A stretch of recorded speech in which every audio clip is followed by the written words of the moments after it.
Welcome to the Fray Flak Pack. It's Termex here, and welcome back to another Borderlands 3 video. And today I'm going to be kicking it off with another entry into my Honest Opinion series, and we're going to be talking about Borderlands 3, and we're going to be talking about, is this the end of the road for the game? Are we finally seeing the last few months, the last few updates for Borderlands 3? And I don't really want this video to be too controversial, but a lot of people are probably going to make it seem that way.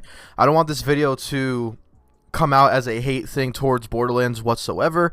I just want this video to come out as a moving forward and looking back on Borderlands, and is there signs that it's coming to an end? Now, we are almost to our second entire year of Borderlands 3 being out, and honestly, just saying that makes me feel really old. I'm not gonna lie to you. I cannot believe this game has almost been out for 2 entire years. And let's be honest here, the game has grown pretty significantly. A lot of changes have happened that have improved the game, some for the better, some for the worst.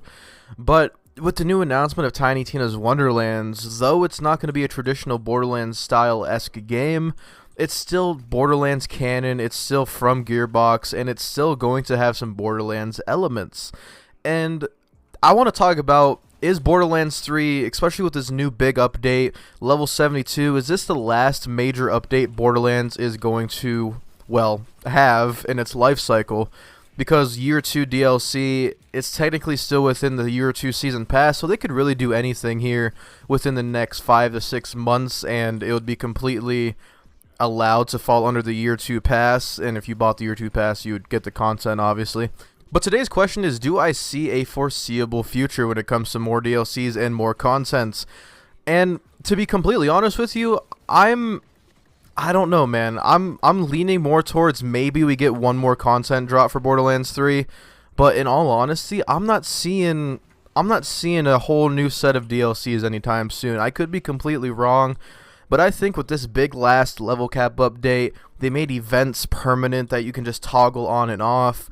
They're kind of like saying, alright, this is the end of the road for Borderlands 3, we gotta focus more on Wonderlands and maybe the next thing after. And now I do agree with keeping events permanent. I do think it is an amazing marketing strategy because you could just hop into whatever event regardless of the time of the year. But it also has a downfall to where the events aren't really special anymore. You aren't going to be special for having a amazing terror anointed weapon because I could just turn on Bloody Harvest event and get it myself. I don't have to wait until October. So it does kind of remove the uniqueness of having event-only weapons and anointments, but at the same time, it allows players to get said weapons at any time, regardless if you just picked up the game or if you've been playing for a few months. And they also added crossplay. Now, crossplay, they said it probably was going to be at launch, and it never was. And we got crossplay almost 2 years into the game, which I guess is better than never. But it also feels like another one of those updates that are like, hey, the game is slowly coming to the end of its life cycle. Let's give the players the final things that they want. In case their friends are on another platform, they could still enjoy Borderlands 3 and experience it with their friends. And that's honestly what it felt like. And I'm not mad at that. I'm so happy crossplay happened. I do feel bad for you PlayStation players. Maybe one day, maybe soon, PlayStation will have crossplay inevitably with Borderlands 3. And a big thing that I've enjoyed is I'm starting to open up my PC save files to the Xbox community because I could add them on Xbox. I could have people in my Discord add you on Xbox, drop you the whole build set from my build videos. And I've never been able to do that before in the year and a half of YouTube. I've always had my builds save files secluded to only the PC players because that's all Borderlands 3 will allow.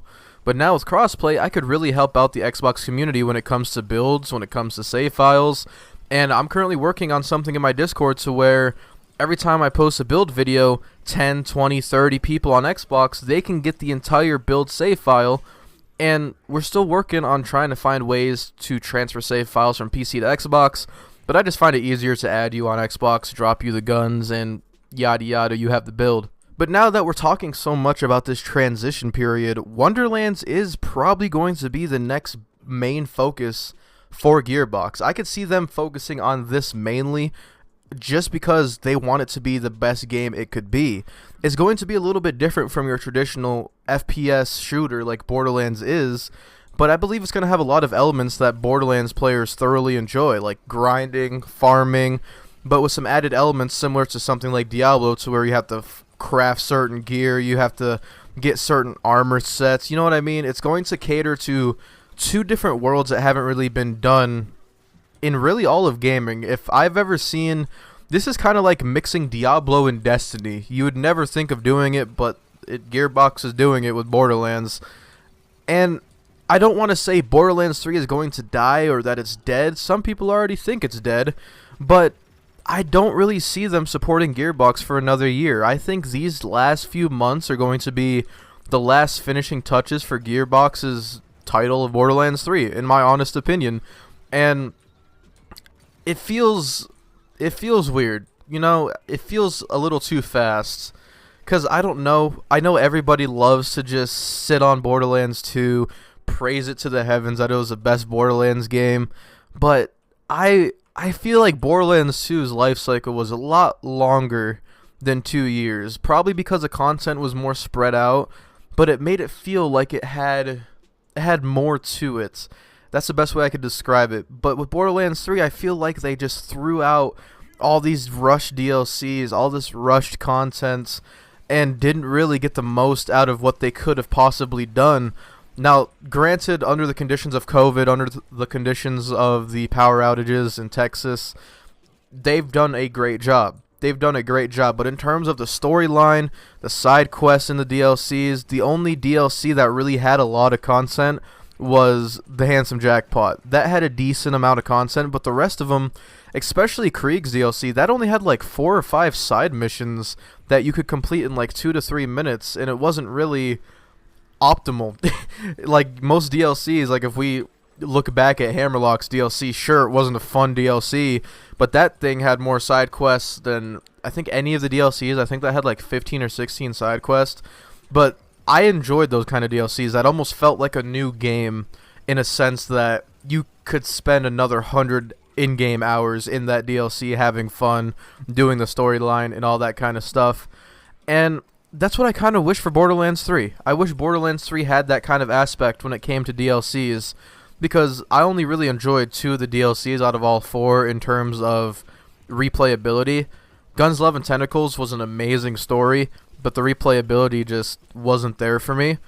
But when you go to something like Dragon Keep's DLC, it had a nice story, but on top of that, the gameplay was pretty freaking fun. The different enemies, the different rare spawns that had unique names. It had all that kind of fun stuff that you like to see in a Borderlands DLC, and I never complained about that. But it looks like a big downfall, I believe, is when they released Year 2, it wasn't really DLC. It was more of modes. It was a new skill tree. It was arms race that you really only played for maybe a day or two, and you got all the guns and you had no reason to hop on it again. Even after adding new weapons to the loot pool, nothing about the core mechanics of arms race other than TDR nerfs has actually changed, and I think that was a big bummer. I think if they released 4 more DLCs and arms race wasn't a thing, I think we would be having a different conversation right now. We wouldn't be talking about the end of Borderlands 3. We would be talking about what to do in Borderlands 3, because there's so much stuff that you can do. And part of me here is just a little bit of a rant. I don't know how much of this I'm going to edit out, because when I talk about this game, I never mean to shit on it. I just love the game so much that I have to spread my thoughts and what I personally think on it. Because at the end of the day, I just want this game to be great. I just want this game to go down as one of the better Borderlands games. And I feel like the whole arms race thing, the 4 skill tree thing, was kind of just not the right direction they should have went. Now, I know I'm probably going to get a lot of hate for this, but I thoroughly believe they should have went the road of DLC characters, especially with the game's new engine.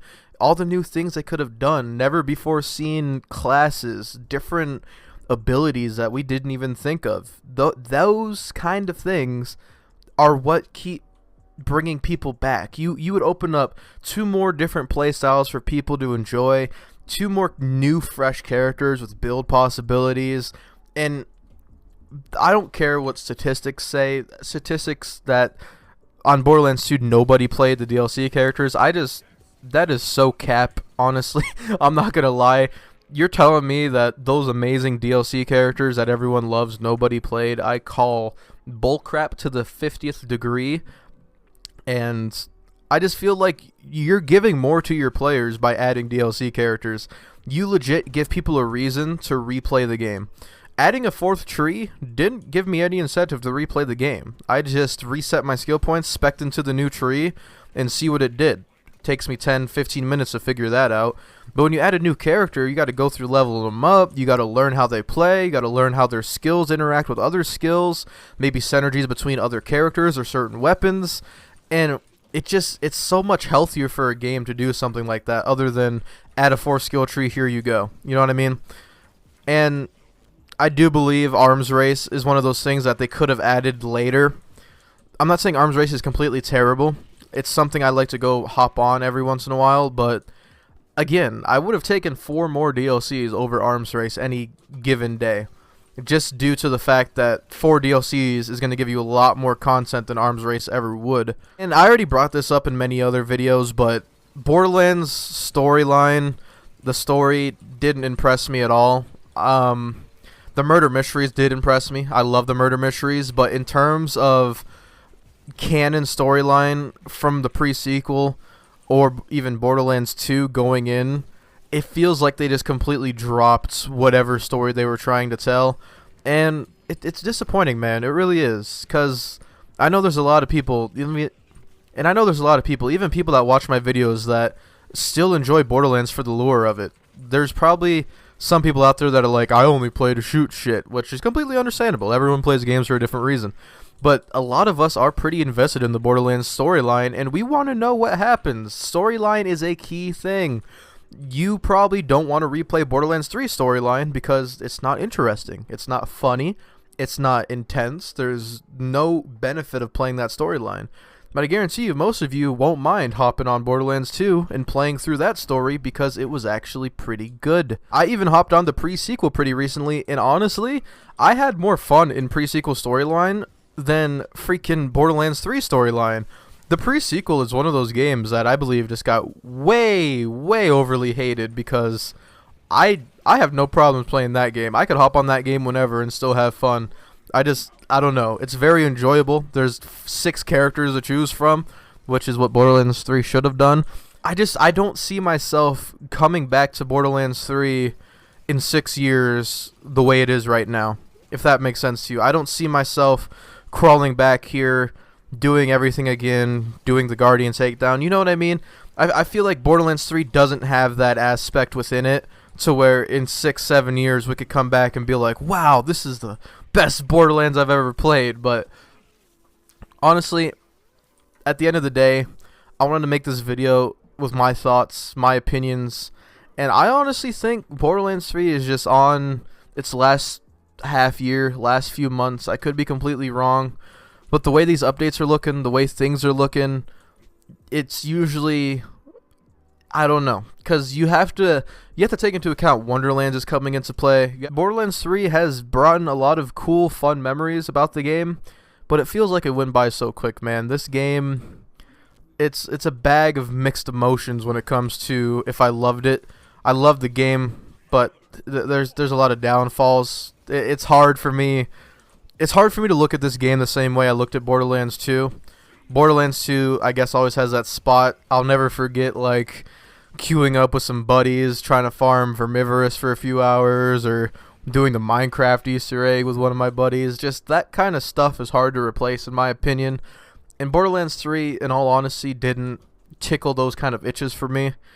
But that's honestly what I'm thinking before I get too deep into this and say some shit that people probably don't agree with. Yeah, that's basically today's video, guys. If you enjoyed this video or agreed with me in any way, please make sure to leave a like on it, as it helps me out a lot and spreads my content to more people in the Borderlands community. Make sure you guys subscribe to join the Flak Pack and hit that bell so you never miss out on another video from me. And if you want to join my Flak Pack Discord, link is in the description below, alongside with my PC save files for all the Flak builds I do. And yeah, hope you guys have a terrific day, and I'll see you guys later.